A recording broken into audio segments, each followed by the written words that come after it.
and welcome back sa aking YouTube channel mga migs, no? So andito naman kami sa Gamao, Panabo City.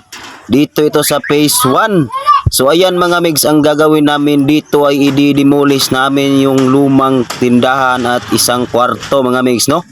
So ayan, nakita nyo naman sobrang rupok na ng mga kisame at wala na masyadong dingding. So ayan ang bintana sa loob ng kwarto mga migs, at paplastiran natin yan ng finish.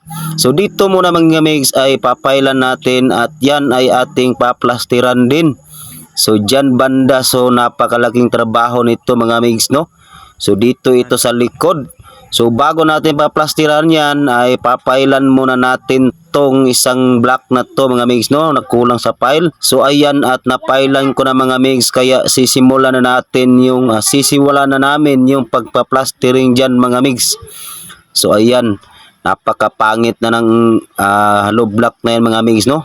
So dito na mga migs, tinanggal ko yung isang man gate at nagpile kami ng hollow block diyan. Hindi kaso ang pile namin dyan, kundi hollow blocks. So bali ito mga migs, bago natin paplastiran niya, nakita niya mga lumot-lumot at nabulbulok na CHBO hollow blocks. So kita nyo yan mga migs, ang daming mga lumot, no? So marami pa yan mga kahoy-kahoy mga migs, no, na tumubo at damo. So ayan, bago muna natin paplastiran yan ay babasain muna natin tong bandang ilalim. Kasi andito yung mga putik at saka yung mga damo na nakadikit dyan mga migs, no? Actually makita nyo sa personal yan mga migs ay talagang butas-butas na yung mga hollow blocks, no? So bali dito mga migs, yung taas muna ang aking pinaplastiran. At ito may naplastiran pala kami na isang block na aming inuna. So dyan lang muna yan mga migs.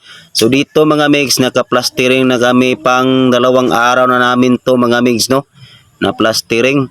So 2 lang kasi kami mga migs. So bali ang libor ko sa plastering dito mga migs, kasama na yung mga poste, no, ay 12,000 o 12,000 sirado yata yun mga migs.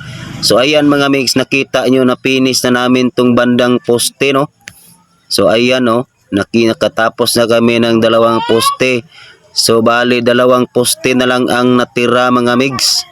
So ayan, no, hindi pa natapos yan plastiran mga migs, no. So ayan, nakita nyo yan, no. Bali pang-4 na araw na to mga migs na plastering namin. So bali dito naman sa loob ng kwarto ay nag-finish na kami. So ayan, pinabilisan ko na lang kasi sobrang bagal ng pag-usad ng panahon.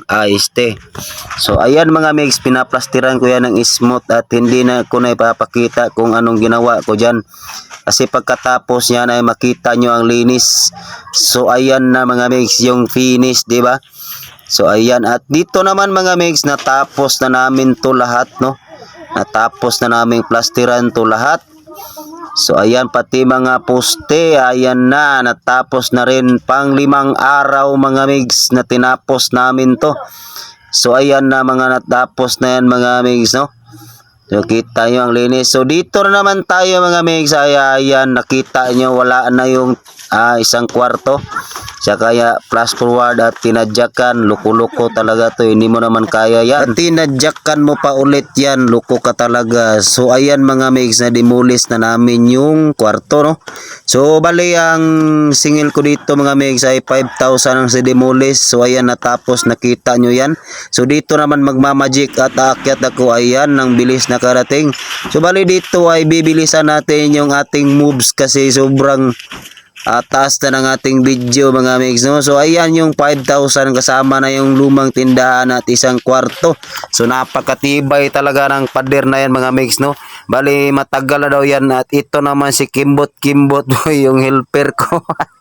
So bali dito mga migs ay natapos na yung kalahati, no, at yan, nag-iingat kami dyan kasi sobrang tibay pa ng mga simento, no. Pulido at solido pa talaga siya, at may mga bakal pa, no. So bali ang kabuuhan ng pakyaw ko dito mga migs ay umabot ng 17,000. Natapos namin ng bali 1 linggo mahigit. So bali ito ang panghuling araw na ating pinakyawan mga migs, no. So maraming salamat sa nanonood, at sa mga bago pa sa aking YouTube channel, please paki-subscribe at share mga migs, no. So yan lang muna ang ating video mga migs. Maraming salamat sa inyong suporta.